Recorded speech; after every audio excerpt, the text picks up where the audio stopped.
This is A Voice, a podcast with Dr. Gillyanne Kayes and Jeremy Fisher. This is A Voice. Hello and welcome to This is A Voice, Season 9, Episode 11. The podcast where we get vocal about voice. I'm Jeremy Fisher. And I'm Dr. Gillyanne Kayes. We're going to do something slightly unusual in this episode. We recorded a few days ago an interview with one of our accredited teachers, Naomi Lee Schulke, who's working at Falmouth University at the moment. And she started by talking about the experience of what it's been like for her doing the accreditation program and also being a registered teacher for a year. And then she moved on to her specialist subject. And I think this was so interesting that we wanted to share it with you. Absolutely. It's super important. She talks about identity and authenticity and her experiences of that and how that has led her to do PhD research into supporting gender identity in musical theatre training. And it is a really fascinating interview. And it does carry on so beautifully from last episode, which was Guru, on a very similar topic. So we hope you enjoy the interview. Here it is. We're here with Naomi Lee Schulke, who's a singer and singing teacher, and you are just coming to the end of your first year as a registered teacher. What's it been like? It's been enlightening and a little bit scary, and also has given me, I think, more support from the vocal process family than I was expecting. That's amazing. What's scary? Let's just talk scary. What's scary about it? Exactly what I wanted to know. What was scary? Yeah. I think I put a lot of pressure on myself to learn something or learn new things or relearn things and then feel I need to be perfect at it. So I think there's been quite a lot of, now I should really know my stuff. To be fair, after 25 years of teaching, I should probably know it anyway. But there was a sort of added, I felt within my own kind of pressure system, the feeling of needing to be a certain way. And from being outside of the learning bubble like that, or perhaps organized learning bubble is a better way of putting it, I think that there was that feeling from me. However, the other side of that is that I've given myself a lot more space and time and taken the pressure off having to do things immediately and just letting things settle.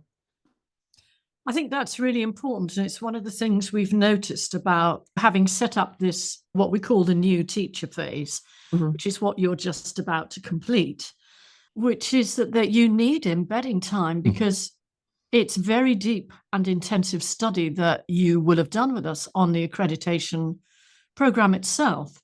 And then it's a question really of how do you regroup?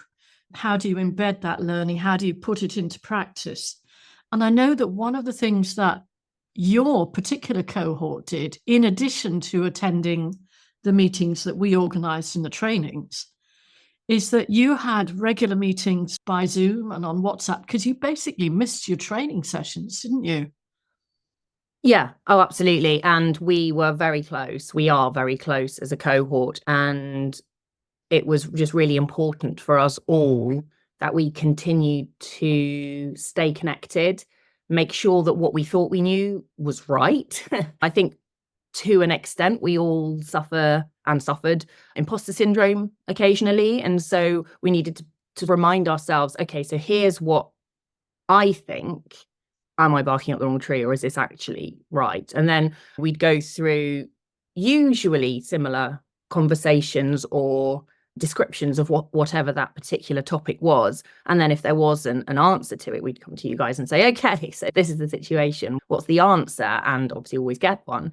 And then discussions about from going back, looking at the Learning Lounge, revisiting our training, which some people had more time to do, some people like me had less time to do, and reminding, I think, really importantly, of where we came from. And that's what the cohort has been really good at. And loads of recommendations as well. We're recommending across cohort as well, people to one another. There's no feeling of competition. It's definitely a feeling of collaboration and buoyancy, I guess, that we're referring students that we know would either do better with somebody else or might need a session with somebody who specializes in a particular area. And we all, little by little, developing our own successes and celebrating those. And I think that's really important, to be able to do that for one another and celebrate each other's hurrahs. Yes. I think it's and lovely. I love that, because first of all, if you got stuck with anything, then you had your mentoring sessions with us, because everyone in their first year as a new teacher gets a substantial number of one-to-one mentorings. Yeah. But I noticed that within your post-cohort phase, you were all sharing student issues as well. So it's almost like the pedagogy practicums that we had every month while we were training. You were continuing that in an informal way. And every so often I'd hear from someone about, oh, we discussed this, and this is what we thought with this student, but we haven't really reached a point of conclusions. Would you have a listen? And I wanted to tell you that actually, as a result of what your cohort did over these last 12 months, you have helped to shape the way we're going to continue to run the registered teacher program. Right. Yeah, because now we're going to have a teacher directory so people can be in contact with each other. We're having more informal meetings, and actually we're really excited about what this program's going to do. There's a couple of things I want to pick up, and I think these are really important. The first thing is how little competition there is between you. And it's such a big thing in the singing teacher world, where everybody is worried, just generally worried about other people and other teachings and other processes and people taking their students and all that stuff. And one of the things that I think is really good is how well, as a group, the cohort works. And actually, all the cohorts that we've had so far. And that there's cross-cohort stuff going on as well, which is great, because people are from cohort 23 are recommending cohort 21 students to them. Well, I've been sitting in on each other's lessons, actually. Fantastic. That happened in about the first 6 weeks of cohort Fantastic. 23. It was just incredible. I think it's a really important thing when you know that other teachers in the field have got your back. Oh my goodness, It's it really is. very powerful. Yes. Because it can be very isolating. And if you teach groups, I think in particular, there is a feeling that, certainly I have the feeling, that I need to be all-knowing, and often that I can't get anything wrong. I make it really clear to my students, this is my opinion, this is my understanding. What do you think? And hopefully that way open the collaboration up to a bit more of a kind of dual learning experience. But there is an expectation, particularly if you work in an institution, that you are all knowing, that you are the expert in your field. And certainly in performing arts, is quite often only one or two people who have an expertise in any specific area, that you should be able to answer every single question, and all those answers should be without fault, which as humans is just never going to happen. Insane. Yeah. But it's so important, because people do think that. And the first thing I would say is, you don't have to answer the question immediately. You can always say, I'll check. There's a book I read, I'll go and read it and get back to you. Yeah. There's somebody I can go to, in this case, there's somebody I can go to who has more experience in this area. I'll go and check with her. And actually, you fall into that category as well, because we've just recommended somebody to you to discuss one of your favorite topics and your expertise field. Yeah. Should we go there right now? Let's go there. I was thinking when Jeremy introduced you, I thought, I think she's a bit more than that. I know. How would you describe yourself? Because you trained as an actor, didn't you?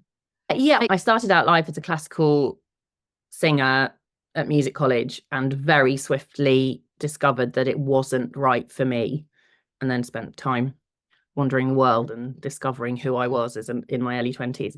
And actually where it led me was to drama school, training in musical theatre, and what I believe to be maybe more access to authentic performance, not to rubbish at the classical world, because obviously that's full of authenticity. However, in terms of myself as an actor and telling stories, the words have always been important. I've always written as well. And so words were really fundamental in what I wanted to do, and this sort of leads into where I am now, my own identity as a performer and how that interwove with where I ended up professionally, because there wasn't always space for me as an individual. The way I looked and the way I sounded didn't coincide, and that's fine inside because you are who you are. But when people look at you and they expect something,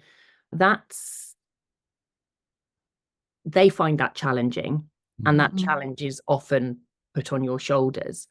And quite a bit of my performance life was spent with me being expected to speak languages I didn't speak, being told that I couldn't be the British one, for example, because of the way I looked, or an expectation of a role looking a particular way, which I'm happy to say has certainly shifted. But as life has moved on, and as I have really gone head first, whole body submerged into my pedagogical practice and teaching and understanding and musical theatre, it's become absolutely fundamental in where I've specialised and where I continue to specialise.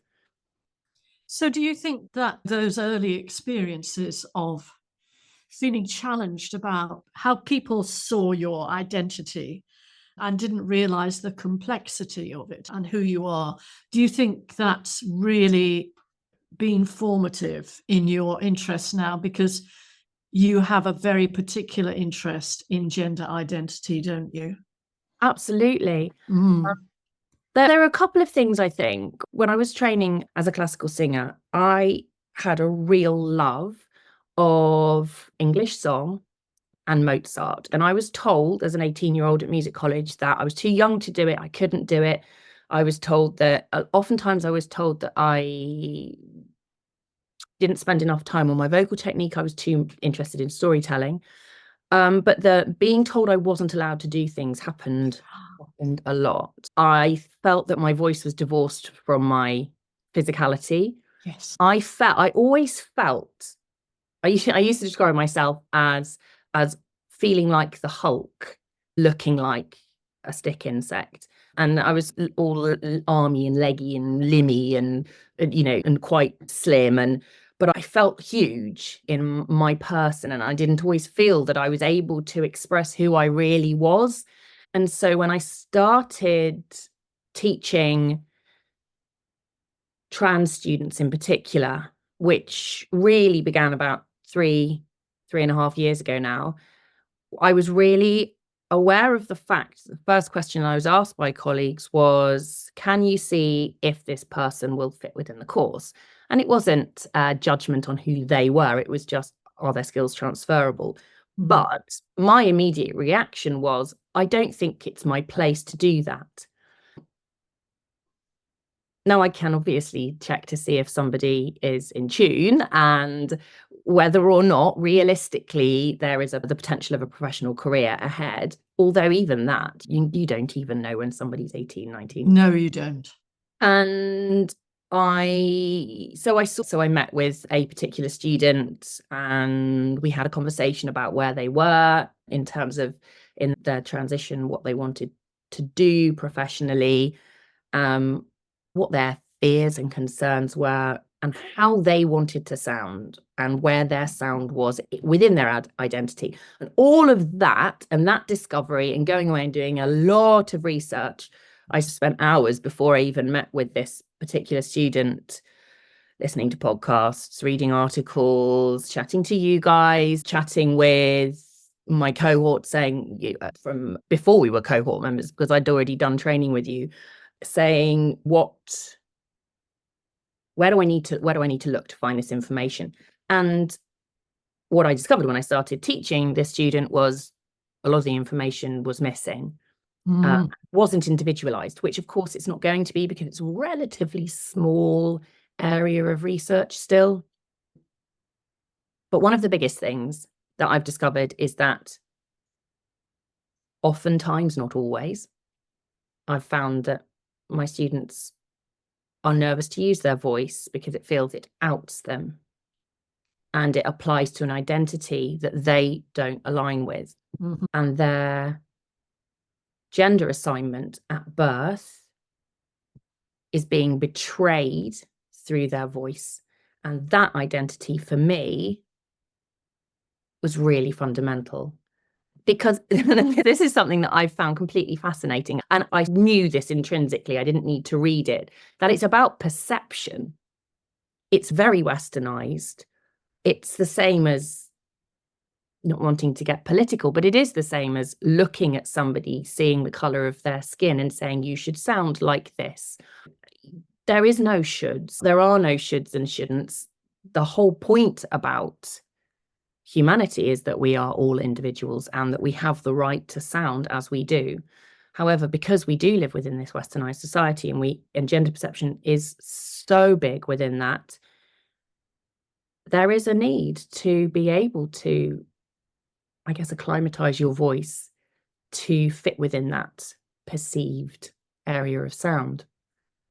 I think this is so fascinating, and partly because I didn't know your own story. You hadn't told it to me about what appeared to be a misalignment between how you felt and how you sounded, or how you were told to sound, or how you were encouraged to sound. And I think that's so fascinating.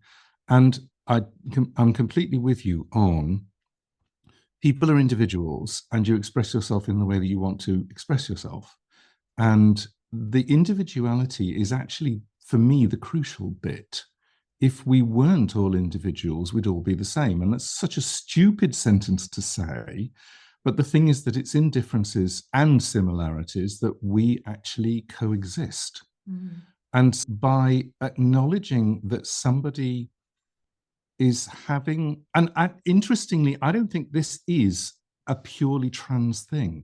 I think this goes across the board with a lot of singers, that they go, my voice does not reflect how I look, my voice doesn't reflect how I feel, and I want it to. And part of the singing teacher's job is to go, how close can we get those two things for you? Yeah. I went through that when I trained as a classical singer, because like you, I had the expressive Hulk inside me, that passion and that high emotion. I had it. But I was told, oh, no, your voice is a Zerlina or whatever. Oh, you'd better develop your coloratura range because otherwise you won't get work. And it just was not me. Also, that view, that view was a few years ago, but even one country, you'd be one role, and in a different country, you'd be an entirely different role in the same opera because of the expectations of that country. So even that is purely country-centric. It's, these are the boundaries and you must not cross them. Please, can I go to a different country and be myself? I wondered if we could talk a bit more about the whole kind of gender expression thing, because I want to say thank you to you for helping me with that recent blog that I wrote about this topic, gender diversity and gender expression, following the AOTAS keynote, because something you said to me was, hang on a minute, Gillyanne. Yes, we used to think that it was binary male and female, but actually that's only very much a convenient Western culture perspective, so that suddenly this idea that we have, what would it be like, sexual dimorphism? In other words, we have two kind of sexual types. You're saying this really is not actually historically the case. Are you up for just kind of riffing around that topic? Yeah, of course. Yeah, absolutely. It is interesting because within my research, you start looking at gender as being performative, that we put on, and characteristics in order to fulfill sex characteristics, sex ideas. The idea that a female appears in a certain way, a male appears in a certain way, and to an extent, assigned gender does that in particular ways, but that's not to say that that is that more than just sex assignment? Is that gender? Because if gender is performative, we can really be whoever we want. And obviously that's developed, that sort of moved into the development of the need for multiple labels. And then and this is where my interest lies. And then with those labels comes fear from people who don't understand that and live in a binary world, acceptance, and then And just to take a step back, I think the lack of acceptance comes from a baseline ignorance about what it all means, really. Yeah. It has to be male or female, it has to be woman or man. We have to be able to define these characteristics in this particular way. But then if you actually go in and you break it all down, it doesn't actually work that way. Our bodies betray us all the time. There are flat-chested women. There are men with all sorts of sex characteristics that perhaps haven't worked in the way that we would expect, but we still insist on defining through binary terms. That's fine. That's fine. There's a thing that I'm really interested in, because I'm going right back to the individual. I think a lot of fear is, but I can't put you into the people box. I have 2 boxes and you don't fit in either of them, and therefore I don't know what to do with you, and I'm afraid. And what, in a way, what's behind that is I don't know who to group you with. So it's a sort of group experience thing. Whereas if you deal with every person as an individual, you go, hello, who are you? And so the fear is, Absolutely. I don't know how to respond to you. That. Do you think? Yeah. Oh, absolutely. I had a brilliant example of this. I was teaching a choir 5-6 years ago, and we were doing something in 4-part harmony, and they were a group of avocational singers. A lot of them were beginners, but I thought, let's give it a go. Let's introduce harmony. We love a bit of harmony. And so I did, okay, let's have women, men. And actually, do you know what? I don't think I started with, because I wanted an SATB arrangement. I don't think I even started with that. I think what I started with was, can we have high voices here and low voices there? And of course, individually, particularly from those who are completely outside of the Fach sphere, they went, oh, some of the men went, I have a high voice and what have you. And then I suddenly thought, oh, that's not working, because in terms of what I need to do, of course, it could have worked. It could have worked absolutely fine. I still could have done my traditionally SATB arrangement. So I went into okay, can we have women here, men here, blah, blah, blah. Anyway, at the end of the session, I had a singer come up to me and say, I know I look like a woman, but I'm non-binary. I don't identify as male or female. My pronouns are they, them. And I felt so stupid. And I said, well, thank you for telling me. That's really useful. And then I had to go away and run home and go, okay, what does that mean in these terms? And actually, there weren't really any answers. But if I sort of steer it slightly back to where we are musically and in terms of singing, what I found particularly interesting is that we start to lose the binary nature of singing, and we start to see how individualism is highlighted when we look at CCM and particularly singer-songwriters. And a lot of singers who perhaps have become really famous quite quickly have got a label. The label's given them a particular sound. Their management has steered them in a particular direction, but they write songs themselves as well. And then suddenly they go no, and they remove the shackles and they say, I want to sing my music. I want to make my sound in this particular way. For me, it's very similar. And so it allows freedom. Songwriting allows the freedom to express your voice in a way that reflects your identity and the way you want to express that professionally. Because my identity professionally is not necessarily exactly the same as my identity personally.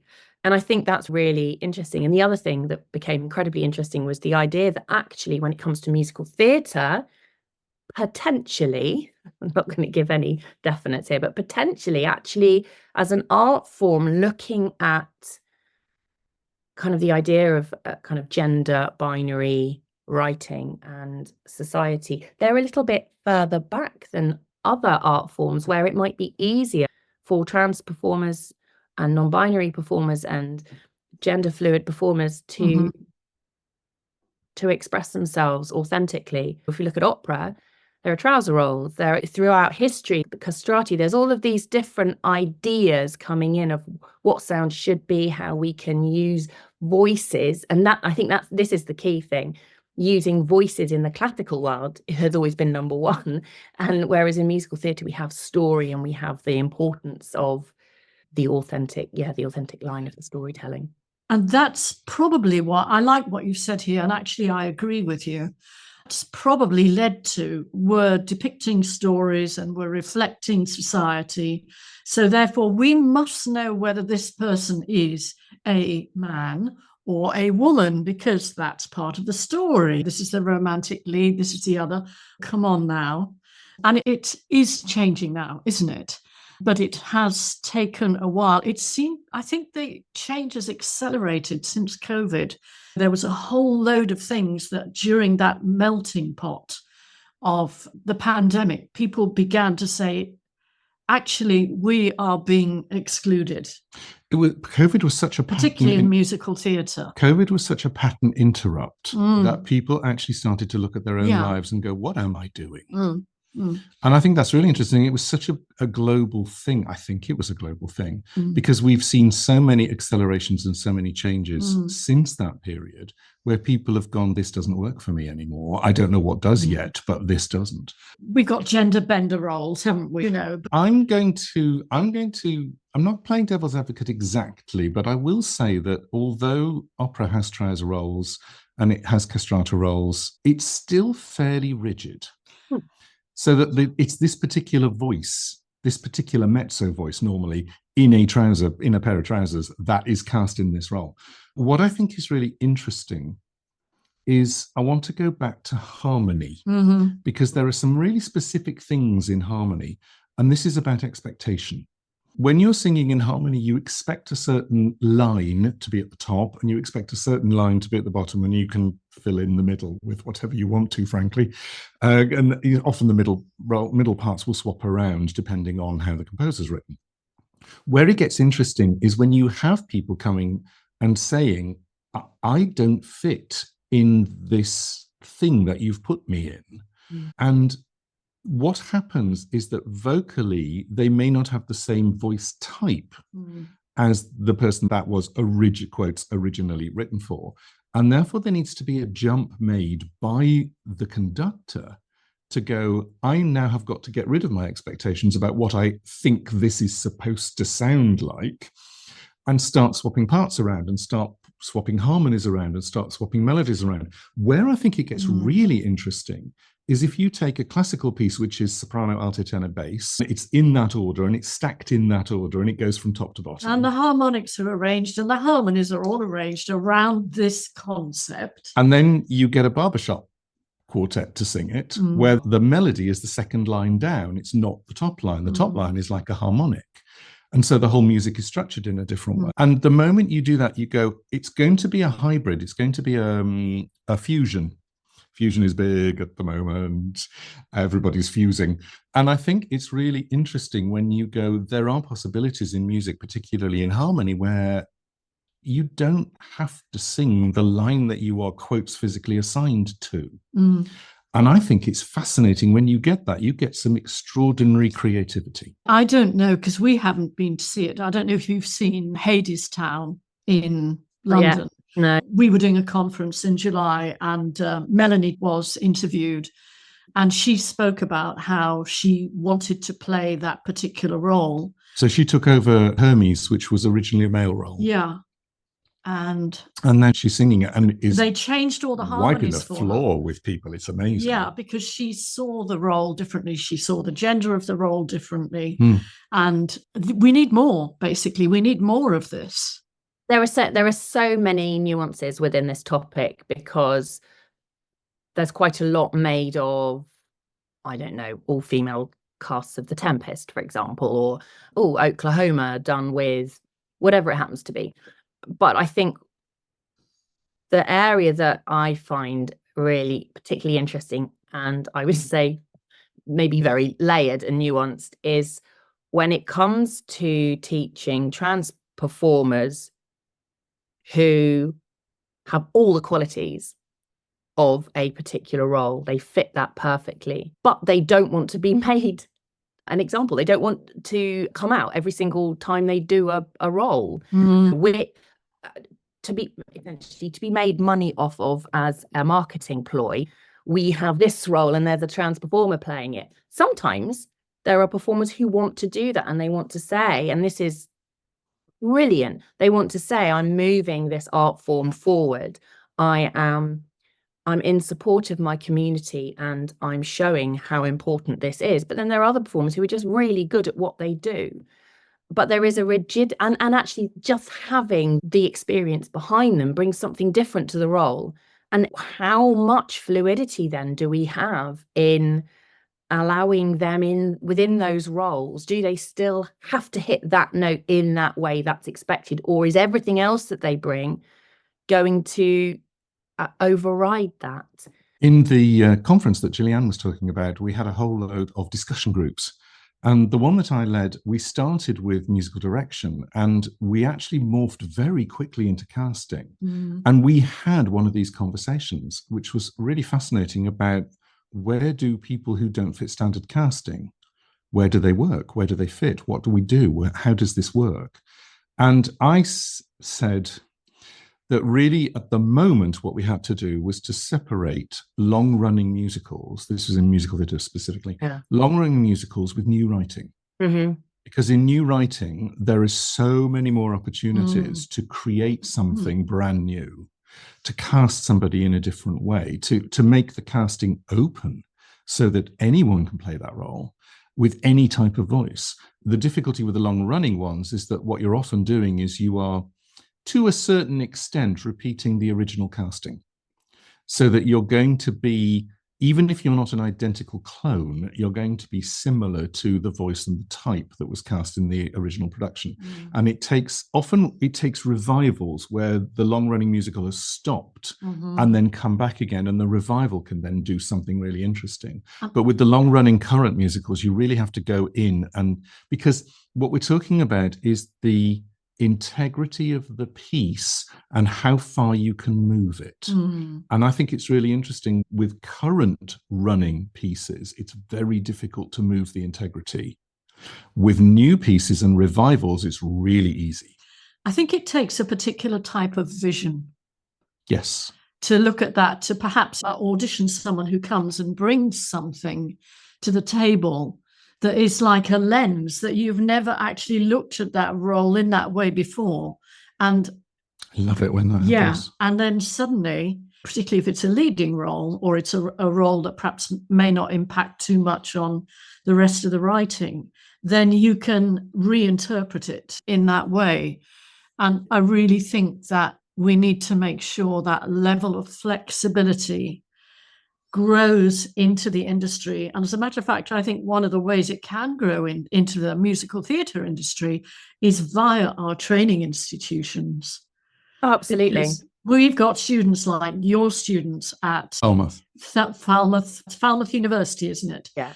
You've got students there who are trans and non-binary, and they're also in many of the colleges, and they need to be supported and they need to have a voice. And I think that as educators, we do have the possibility to begin to change the industry. I think in some ways, I think it's harder for it to be done at the top level because they've got to get bums on seats. They've actually got to support that particular performance. And musical theatre is a very expensive art. Honestly, I think that's what it boils down to. If we're talking about long-running West End shows, it's too expensive. You can't rewrite something every time a new bunch of actors come in, because there are expectations, there is artistic integrity, but let's face it, a lot of it boils down to brass tacks. It's all about how much it's going to cost. They have a relatively brief changeover period where they integrate new casts. It's often gridded. There are high level expectations, and like you say, Jeremy, it's not cloning, but there is an expectation of a certain sound, often of certain riffs, Yes. and vocal patterns that are being achieved. So yeah, absolutely, new music is often where it's at, but I think it goes further than that as well. I think it penetrates into provincial theatres and, touring companies that visit these long-running theatre houses that maybe both receive and produce their own work. But there are certain audiences who, as it stands, and hopefully this will shift, who knows how long that's going to take, they simply won't buy tickets to something they're not expecting. I've experienced this myself. We had 20 people on the 4th row leave in an experimental Victor Hugo production that we did, and there was a fully clothed, I hasten to add, orgy scene in it, and they all went, "Oh, we can't stay for this." And I thought this was going to be a lovely play. It wasn't quite like that. This was within the same company that did Kiss Me Kate. And they prided themselves on doing something. This wasn't new writing, but it was taking something that wasn't seen very often and then going, well, what can we do? Can we spice it up a bit? And it wasn't actually terribly spicy, frankly. But when you then put that in, and that was 15 years ago, you put that into the now, I actually think we are less flexible now than we were then. Within the industry, we're more flexible, but in terms of tolerance levels like that, and that is being proven in terms of trans rights being revoked, basic fear. It sometimes it can be dangerous to be out, and it has to be down to the individual's choice.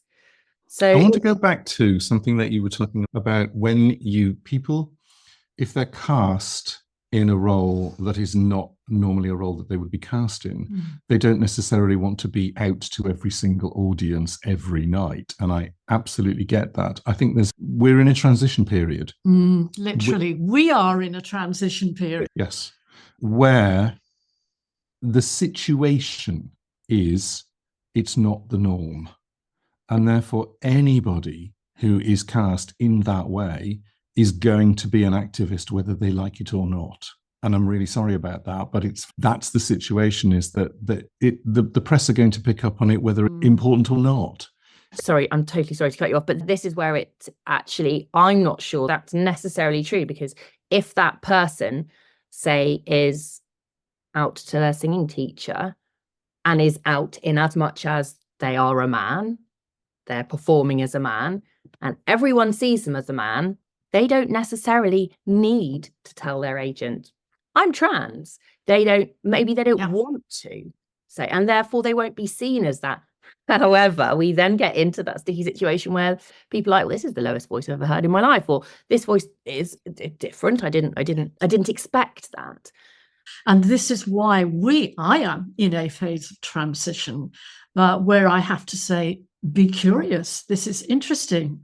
What can I learn from noticing that I asked that question? Isn't it wonderful to listen to a voice and ask yourself 17 questions within a minute and then come out the other end and go, I'm not sure it matters. What gorgeous singing.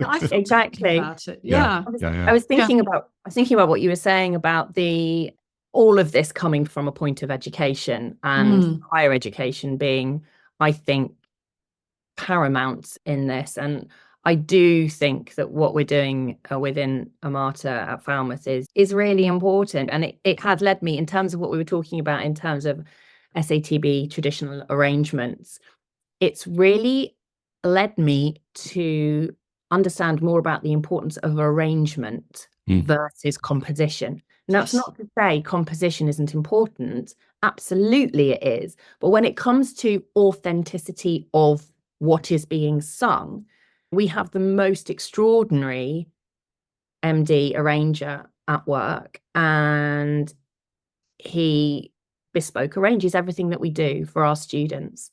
And we make sure that we say to them, really relish this, because you won't get this every day in the professional world. But what it does is it brings the best of everybody, and it allows you to relish sounds that you've heard before in just very different ways. It's not taking it away from musical theatre. For example, it doesn't suddenly turn an opera piece into a barbershop piece. It just does something slightly different with it, and it allows it to be individualized. And that's been really magical, actually. And we cast, for example, we do a swing project, and everybody has to learn every part and play every part. Fantastic. Nice. What good training.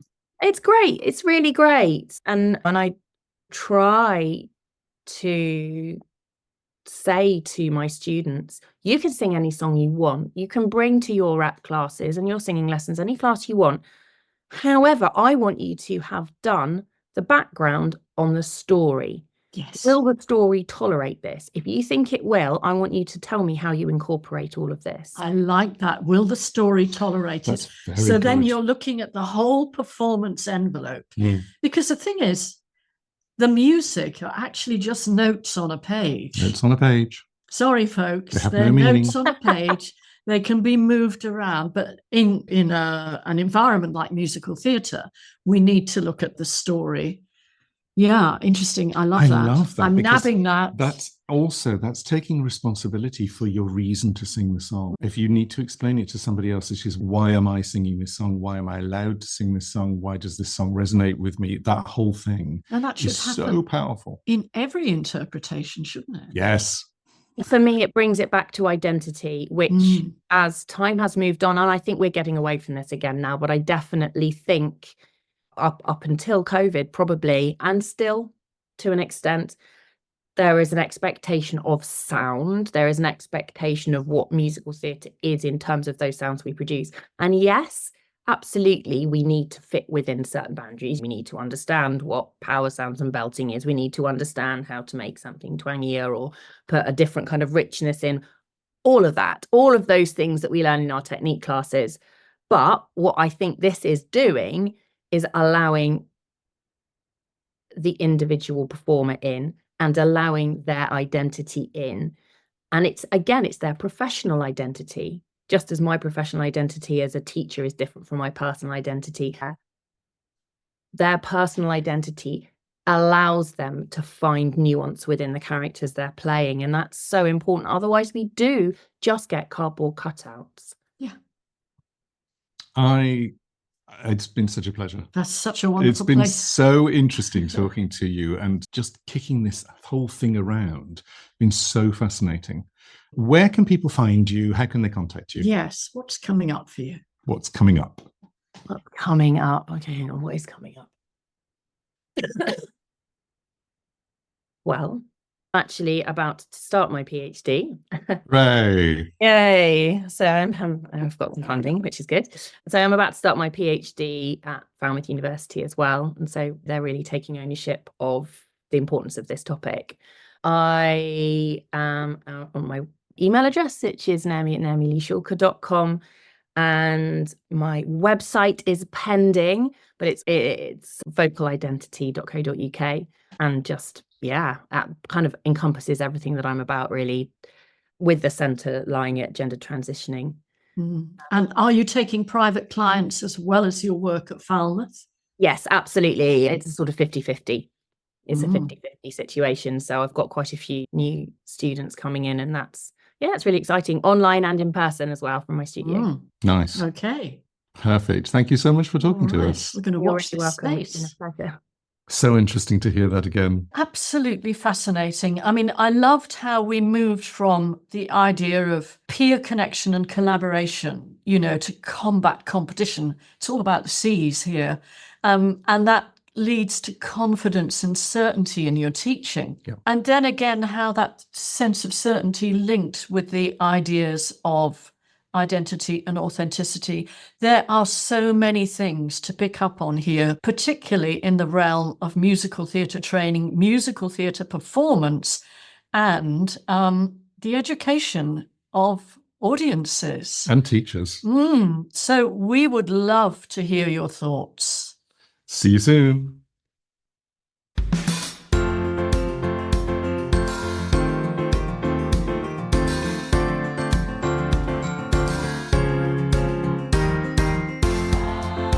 This is A Voice, a podcast with Dr. Gillyanne Jeremy and Jeremy Fisher.